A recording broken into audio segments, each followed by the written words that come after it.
I was born with 2 cervixes and 2 uteruses and 1 set of ovaries. I found out about my condition when I was 16 years old.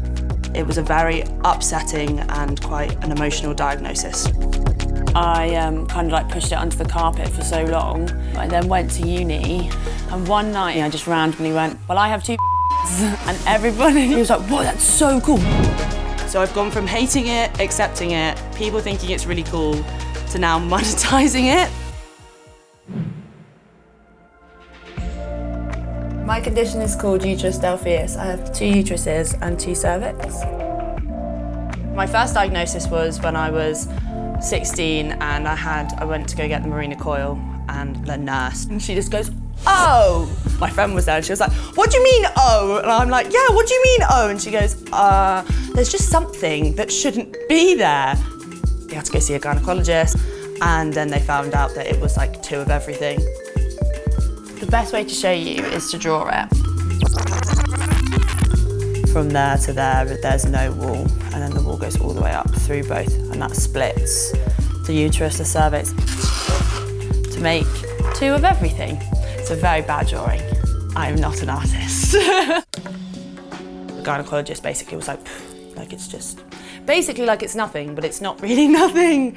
And then was like, just tell people about it when you're having children because they'll need to know. And I was just a bit like, oh, okay.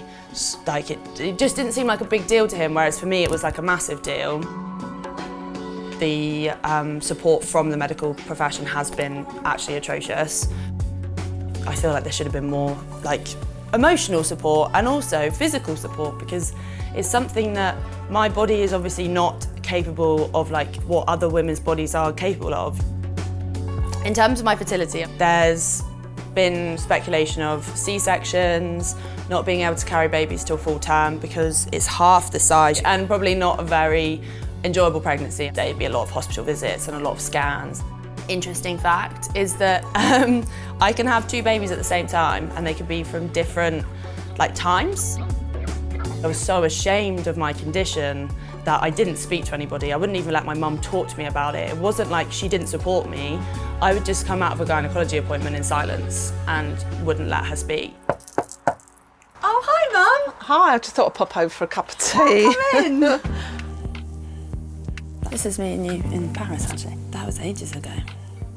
That was... Birthday? Yeah, it was your birthday. It was a lovely day that day. Oh my God, I know. It was like that's like my favourite photo of us ever. To be completely honest, she did go a bit off the rails slightly. Just wasn't herself. I suppose for 6 months, a year, had a very, very difficult time. Even at school, she was difficult. I felt really awful because there was... couldn't do anything about it, you know, it's out of my control. I couldn't talk to you, you wouldn't talk to me, so what could I do? I could only stand by. I know it just made you feel awful at the time. I didn't feel normal. We've never spoken about it.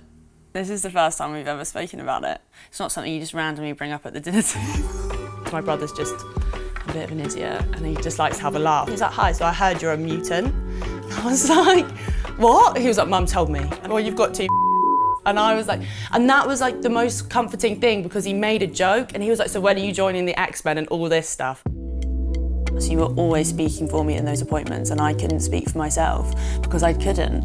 And you just being there was what was important. And then didn't want to deal with it, I don't really think I even thought about it. I kind of pushed it under the carpet for so long. I dealt with the acceptance at uni. I went to uni and started talking about it, and was drunk at prees, showing people, drawing diagrams and being like, yeah, I got 2 It's like a party trick. I majorly started just accepting it and loving myself. I'm not worried about her anymore. I think she's very confident. She's very happy, and I'm very proud of her to what she's doing and where she's going to go. That was really sweet, Mum, actually. I love you. I love you too. Oh.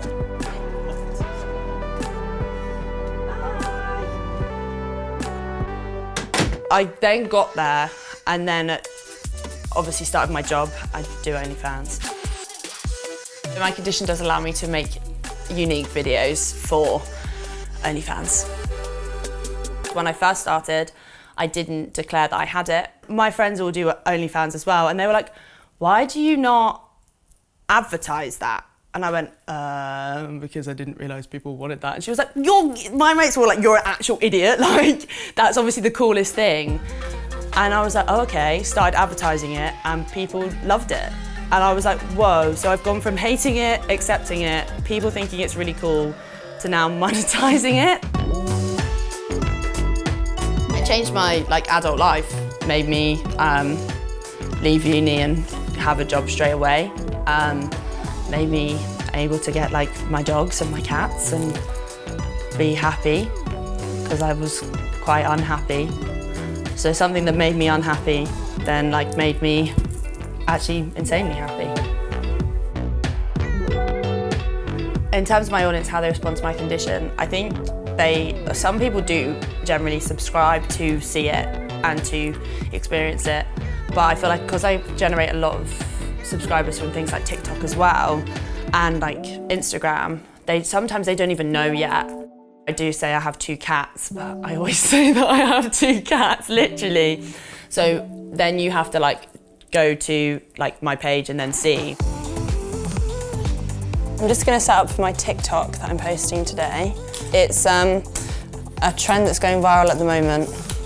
It's record and take the flash.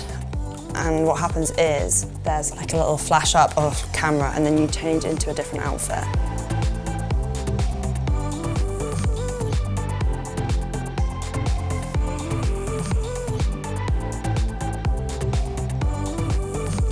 I'm going to chuck this jumper on the floor so it'll be like I've ripped it off, and then obviously it'll look like I've magically changed on camera, and then finish the rest of the TikTok, which is a TikTok dance, and then it's hopefully a completed TikTok.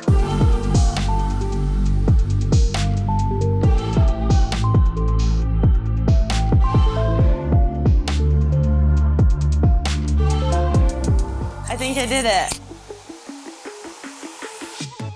What I went through as a 16-year-old with gynecology is something that I think other people should understand, that everybody is going through it and it sucks. And it doesn't make it easier that everybody's going through it and everybody's feeling it. But what you do need to understand is there are people out there that will help and you can talk to. I started off as a 16-year-old, very insecure person, didn't love myself, didn't love my condition, and now I'm 23 and I just am so confident and love life and also love my condition, and I love being different.